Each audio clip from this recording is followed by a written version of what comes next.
हकीकी खुशखबरी। झूठी तालीम का जायज़ा लेते वक्त हमारा सबसे अहम मयार हकीकी खुशखबरी का पैगाम होना है। मैं हूं तबीता। पौलुस का तीमुथियुस को इफिसस में छोड़ने की एक बड़ी वजह इन मजहबी रहनुमाओं से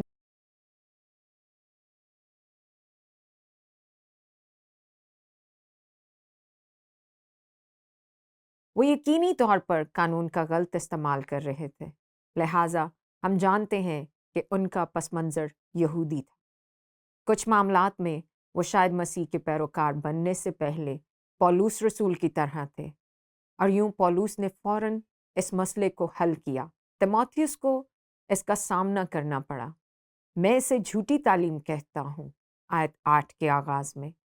मगर हम जानते हैं कि शरीयत अच्छी है, बशर्ते कि कोई उसे शरीयत के तौर पर काम में लाए, यानी ये समझकर कि शरीयत रास्तबाजों के लिए मुकर्रर नहीं हुई, बल्कि बेशरा और सरकश लोगों और बेदीनों और गुनहगारों और नापाकों और माँ बाप के कातिलों और खूनियों के लिए।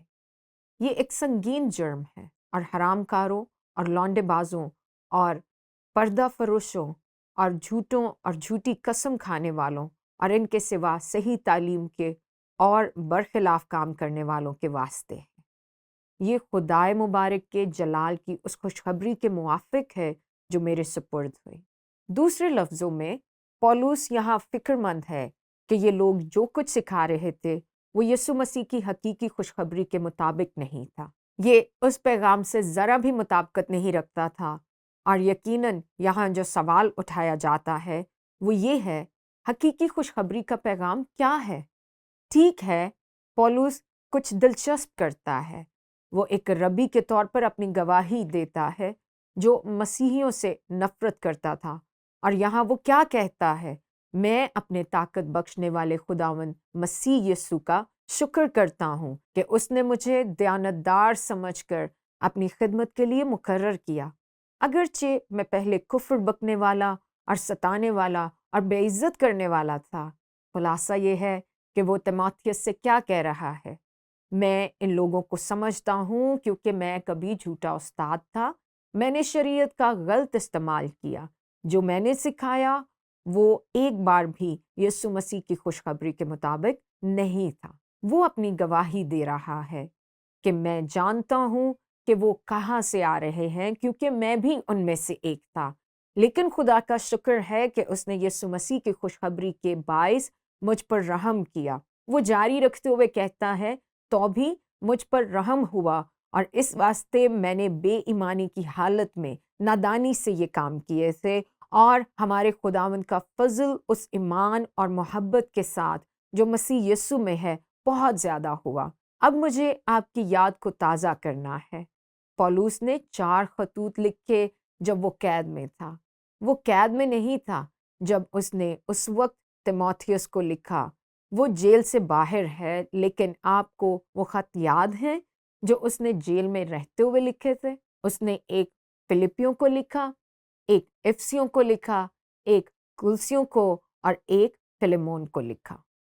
क्या आपने देखा कि मैंने कहा कि उसने एक इफिसियों को लिखा? ये भीड़ है, ये ग्रोह है, वो लोग हैं जहां ये झूठे उस्ताद अब उन्हें गुमराह करने की कोशिश कर रहे हैं। और खुलासे में मेरे ख्याल में पौलुस कह रहा है, तुम्हें याद है मैंने अपने खत में कहा था, जहां मैंने हकीकी खुशखबरी का मामला तय किया और हम कैसे बचाएंगे। और मैं समझता हूँ कि खुलासे में वो उन्हें याद दिला रहा है कि जो उसने इफिसियों 2 बाब 8 आयत और 9 में कहा था जब ये खत उन लोगों को पढ़ाया गया था, क्योंकि तुमको ईमान के वसीले से फजल ही से निजात मिली है, और ये तुम्हारी तरफ से नहीं, खुदा की बख्शिश है, और ना अमाल के सबब से, ताकि कोई फख्र न करे। वो तफसील से कह सकता था, शरीयत के कामों से नहीं, क्योंकि शरीयत ईमानदारों के लिए नहीं बनाई गई है, ये गैर ईमानदारों के लिए मुरतब की गई है।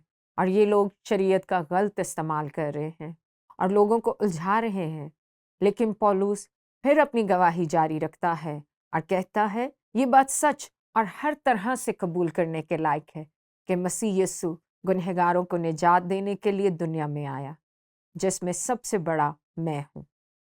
खुलासे में वो कह रहा है, मैं उन सबसे बड़ा गुनहगार हूँ, लेकिन मुझ पर रहम इसलिए हुआ कि यीशु मसीह मुझ बड़े गुनहगार में अपना कमाल तहम्मुल ज़ाहिर करे, और मैं उनके लिए नमूना हूँ। क्या शरीयत पूरी करे? नहीं, ताकि जो लोग हमेशा की ज़िंदगी के लिए उस पर ईमान लाएंगे, हम शरीयत पर अमल करने से नहीं बल्कि अपने खुदावंद यीशु मसीह के फजल से रासबाज ठहरे हैं। अब अज़ली बादशाह यानी गैर फ़ानी, नादीदा और वाहिद खुदा की इज़्ज़त और तमजीद अब्दुल-आबाद होती रहे। आमीन। ये तारीफ़ का एक अंदाज़ है जो उस वक्त तिमोथियस को लिखा गया जब वो कहता है, आपको लीडरशिप के दरमियान इस मसले से निमटना होगा जो उस सवाल की तरफ जाता है जो मैंने आपसे पूछा।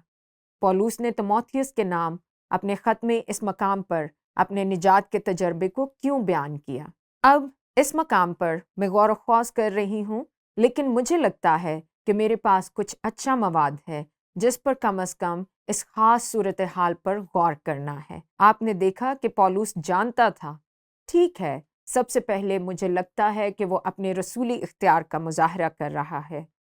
दूसरे लफ्ज़ों में वो कह रहा है, तिमोथियस, ये तुम्हें करना है और एक रसूल के तौर पर मेरी मंजूरी की मोहर है, लेकिन मुझे लगता है कि इसमें इससे ज़्यादा शामिल है। ये मेरा ख्याल है। वो जानता था, पौलुस जानता था कि जब वो वहाँ था तो उन 3 सालों के दौरान उसकी खिदमत की वजह से इफसस में बहुत से ईमानदार हैं जो मसीह के पास आए थे। वो उन लोगों से अपील कर रहा है क्योंकि तिमोथियस के नाम ये ख़त सबको पढ़कर सुनाया जाएगा, और वो इन मसाइल से निमटने में तिमोथियस की हिमायत के लिए आने वाले हैं। मेरे ख्याल में हम ये भी कह सकते हैं, वो ये भी जानता था कि इफसस में बहुत से लोग हैं जिन्हें इसका ख़त याद होगा। उसने जो ख़त लिखा था उसे इफसियों का ख़त कहा जाता है, जो एक ऐसा ख़त था जो एशिया की दूसरी कलीसियाओं में भी पढ़ा जाता था। इन लोगों ने इस ख़त में खुशखबरी का जायज़ा लिया होगा और हम कैसे बचाए गए हैं, तो वो उन लोगों से अपील कर रहा है। जब उन ईमानदारों ने ये ख़त सुना तो उम्मीद है कि वो तिमोथियस की हिमायत में जल्दी आएंगे, और उम्मीद है कि दूसरे बुजुर्ग जो अब भी वहाँ हैं, जो पौलुस के साथ थे जब उसने मिलते में उनके लिए दुआ की थी और उनको खबरदार किया कि उनमें से झूठी तालीमात निकलेंगी, तिमोथियस के बचाव के लिए भी आएगा और इस मसले को हल करने में उसकी मदद करेगा। अब ये मेरी ज़ाती राय है, लेकिन मेरे ख्याल में ये मानी खेज है, क्योंकि इस मौका पर वो अपनी गवाही बयान करेगा। वो चाहता था कि उस गवाही को इस कलीसिया में सबके सामने पढ़ा जाए। उसके अलावा वो हिदायत जो उसने तिमोथियस को मसले से निमटने के लिए दी थी, और ये पौलुस रसूल का एक बहुत ही दानिशमंदाना कदम था। अब शरीयत का मकसद क्या था? एक बार फिर हम देखते हैं कि गलतियों के नाम उसके ख़त में कहा गया है जब पौलुस ने सवाल उठाया, पर शरीयत क्या रही? वो नाफरमानियों के सबब से बाद में दी गई कि उस नस्ल के आने तक रहे जिससे वादा किया गया था, और वो नस्ल यीशु मसीह थे, खुदावंद यीशु मसीह। एक और जगह खुलासे में पौलुस ने इस्तारन इस्तेमाल करते हुए कहा कि शरीयत एक स्कूल के उस्ताद की तरह है।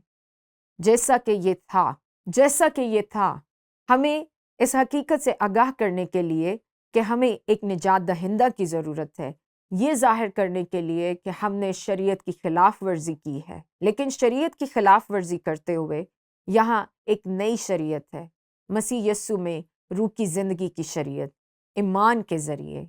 ये वाकई हकीकी इंजील है। तो यहाँ एक गौर तलब और जवाबी सवाल है जो वाकई सोच और इतलाक के लिए मुरतब किया गया है। आप कितने मजहबी ग्रोहों के नाम ले सकते हैं जो कामों से निजात की तालीम देते हैं, और ये उनके मजहबी अकीदे के मरकज़ में क्यों है?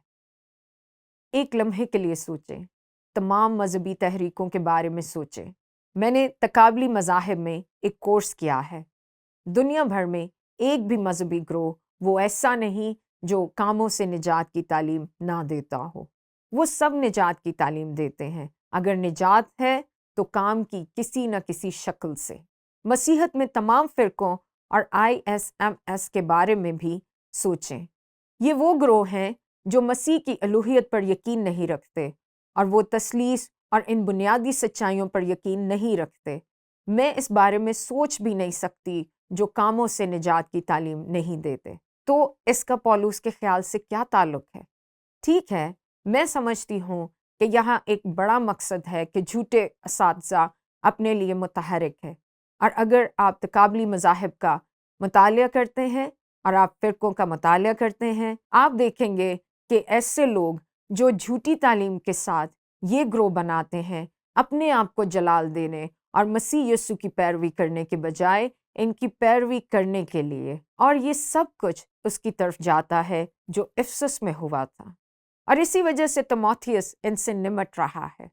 پولس کی ہدایت کے تحت اس مسئلے سے نمٹنا ہے، تو آئیے زندہ رہنے کے اس اصول کو یاد رکھیں جو آج ہم پر لاگو ہوتا ہے۔ جھوٹی تعلیم کا جائزہ لیتے وقت ہمارا سب سے اہم معیار حقیقی خوشخبری کا پیغام ہونا چاہیے۔